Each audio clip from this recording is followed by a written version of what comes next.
Have you ever noticed how your mind feels loud even when everything around you is quiet?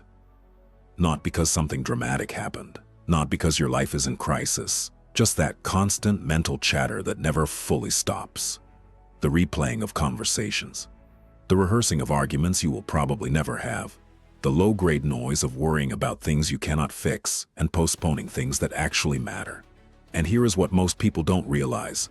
That noise is not your personality. It is not who you are. It is what happens when you have never been given a system to deal with it. 30 minutes, every morning, using a method that was already old when the Roman Empire was still standing. Not 30 days, not a year of therapy, not a complete personality overhaul. 30 minutes, and by the end of this video, you are going to understand exactly how it works, why modern neuroscience now backs it up completely, and the one block inside it that almost nobody talks about, the block that makes the other two actually stick. Stay with me. Last Tuesday I was standing in my kitchen, literally shaking with rage over a text message. Not a life-altering emergency, not a family crisis. Someone was late to a meeting. My jaw was clenched. My heart was pounding. I was already rehearsing the reply I was going to fire back. And then it hit me. I was handing complete control of my inner world to someone else's schedule. And I did not even realize I was doing it. This is the thing the Stoics understood nearly 2,000 years ago that most people today have never been taught. Marcus Aurelius ruled the most powerful empire on earth while fighting a plague that was killing thousands of his people every single week. Seneca advised a paranoid emperor who would eventually order his death. Epictetus was a literal slave who owned nothing, controlled nothing, and somehow became one of the most psychologically free men who ever lived. These were not people sitting in a garden thinking about the meaning of life. These were people under extreme, sustained, real-world pressure, and they built a mental system that kept them from collapsing under it. That system fits inside 30 minutes. Before we get into the 3 blocks, you need to understand something uncomfortable. You are not in control of your mind in the morning, not by default. The moment you pick up your phone, which most people do within the first 5 minutes of waking up, you have handed the steering wheel of your mental state to everyone else. You are reading other people's problems. You are absorbing other people's urgency, their anxiety, their noise, and your brain, which is still in a semi-plastic state, in the first hour of waking, is being shaped by all of it before you have had a single, independent thought. Neuroscience calls this the hypnopompic state, the transitional window between sleep and full waking consciousness. During this period, your brain is operating in theta waves, the same low-frequency state associated with deep meditation and high suggestibility. It is the most impressionable your mind will be all day. And most people are filling that window with Instagram and news alerts. This is not a small thing. This is the thing, because whatever emotional tone gets locked in during that first hour tends to persist. Researchers studying what is called mood congruence found that the emotional state you enter the day acts as a filter. You will notice, seek out, and remember information that matches that state for the rest of the day. Start anxious, you will find reasons to stay anxious. Start reactive, you will find things to react to. Start scattered, the whole day follows.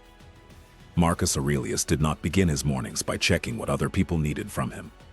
He began them by deciding, in writing, who he was going to be that day. That is not poetic. That is a psychological intervention, and it changes everything that follows. So here's the system. 3 blocks, 10 minutes each. The first block is called Premeditatio Malorum. In Latin it means the pre-rehearsal of difficulties, and it is the most counterintuitive thing the Stoics ever taught. Instead of starting your day with positive affirmations, with gratitude lists, with visualization of everything going right, you start by imagining everything that could go wrong. Marcus Aurelius wrote at the beginning of Book 2 of his Meditations, "Begin the morning by saying to yourself, 'Today I shall meet with the meddling, the ungrateful, the arrogant, the deceitful, the envious, the antisocial.'" He was the emperor of Rome. He still started every single day expecting difficulty, not because he was a pessimist, but because here is the thing: the human brain does not process anticipated pain and real pain differently at a neurological level. When you vividly imagine a difficult scenario, your amygdala fires as if the threat is actually happening.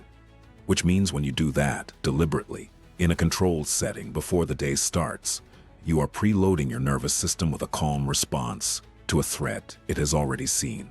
Seneca put it plainly. He wrote that the unexpected blow falls hardest, that we should project our thoughts ahead of us and have in mind every possible difficulty, not so that we live in fear of them, but so that nothing arrives as a shock. So for the first 10 minutes, you sit with a blank page and you answer 3 questions.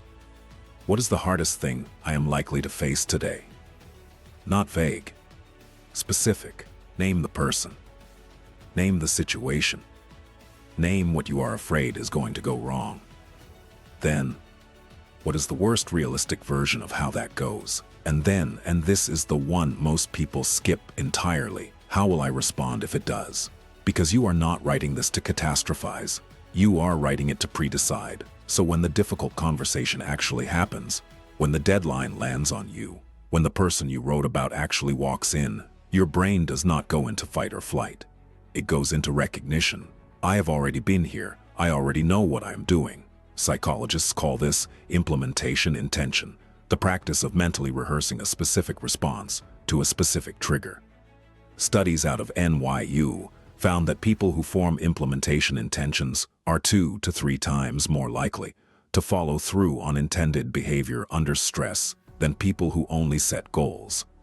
The Stoics were doing this 2,000 years before the research existed. 10 minutes, 3 questions. You are not journaling your feelings. You are rehearsing your character. The second block is the one that will feel the strangest the first time you do it, and it is the one that will change the texture of your entire day the fastest. Epictetus taught what is now called the dichotomy of control. He wrote in the Enchiridion, his handbook, his field manual for daily life, that some things are within our power and some things are not. Within our power, our opinions, our intentions, our desires, our response to events. Not within our power, other people's actions, external outcomes, anything that lives outside our own mind and choices. He was not saying those external things do not matter. He was saying that treating them as if you can control them is the single greatest source of human suffering.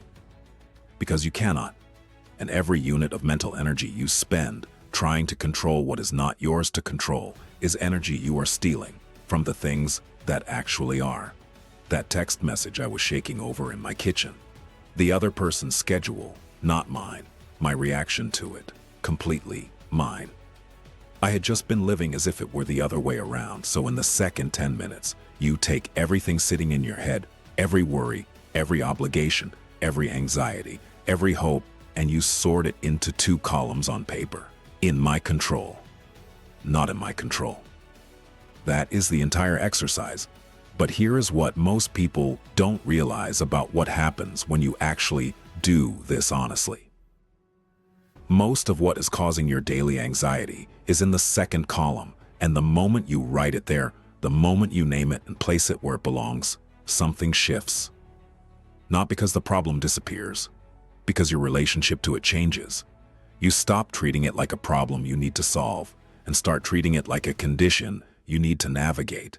And that is a completely different psychological posture. A person trying to solve what they cannot control is in a state of permanent agitation. A person navigating what they cannot control while focusing entirely on what they can is operating at a completely different level of clarity.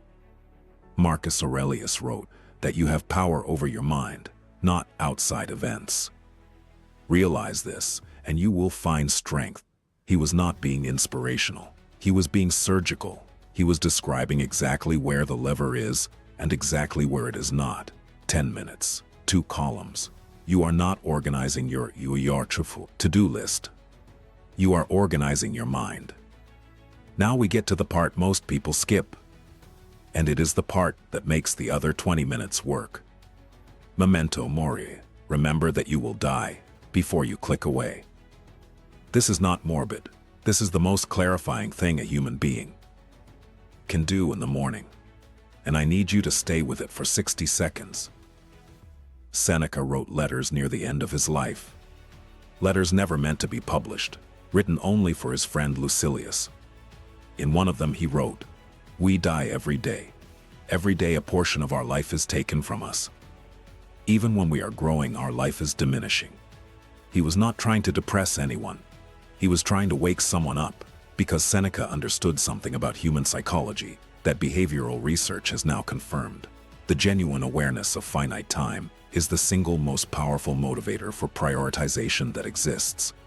When you believe you have unlimited time, you postpone. You drift. You say yes to things that do not matter, and no to things that do, because the things that do not matter are easier and less frightening. You fill your days with noise because silence forces you to ask what you are actually doing with your life, and the answer is uncomfortable. Think about that for a second. So in the third 10 minutes, you sit with one question. Just one. If this were the last ordinary Tuesday of my life, not a dramatic deathbed moment, just a regular Tuesday, what would I actually want to make sure happened today? Not what is on your calendar, not what other people need from you. What would you want to have done? What conversation would you want to have had? Who would you want to have been present for? Write it down. Then look at your actual day and ask whether any of it is scheduled. What you will find most mornings is that the thing that matters most to you is buried at the bottom of the list. That project you have been putting off for months. That phone call to someone you keep meaning to make. That apology you owe someone. That moment with your family you keep trading for one more hour of work that will not matter in 5 years. Those things keep losing, not because you do not care about them, but because you have never stopped long enough to feel the weight of the fact that you are not going to get unlimited chances at them. Memento Mori does not add urgency to your life. It removes the false urgency. It strips away the noise and leaves you with the signal. Marcus Aurelius wrote, "You could leave life right now. Let that determine what you do and say and think. Not as a threat, as a gift." Here is what happens after 30 days of this, and it is hard to explain until you have lived it. Oh no, in the first week, it feels like effort. You sit down, you go through the 3 blocks, you get up and get on with your day. Maybe you feel a little clearer, maybe not, but somewhere around the 3rd week, something shifts, and it is quiet at first. You notice that when the difficult conversation happens, you are less rattled than you expected to be. Not because you are suppressing anything, because you already rehearsed it. You notice that when something outside your control goes wrong, there is a pause between the event and your reaction that was not there before. A small gap, and in that gap lives an entirely different quality of life. After a month, your baseline starts to change. The traffic jam that used to ruin your morning becomes something you simply move through.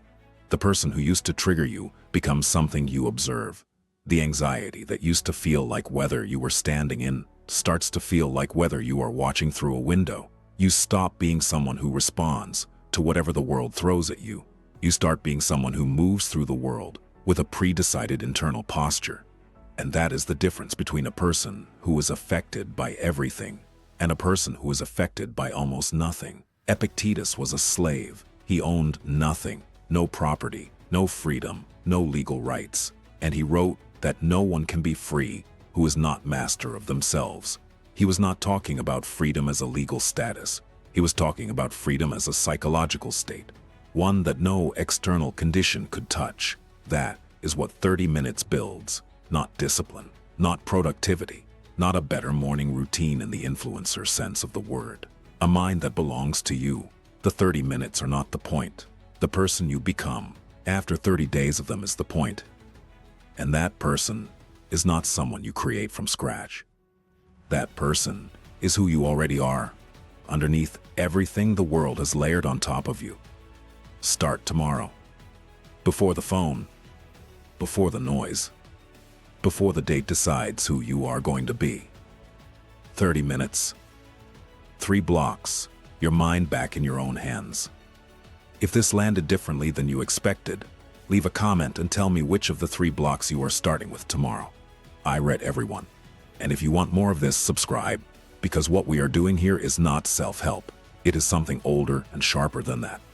And we are just getting started.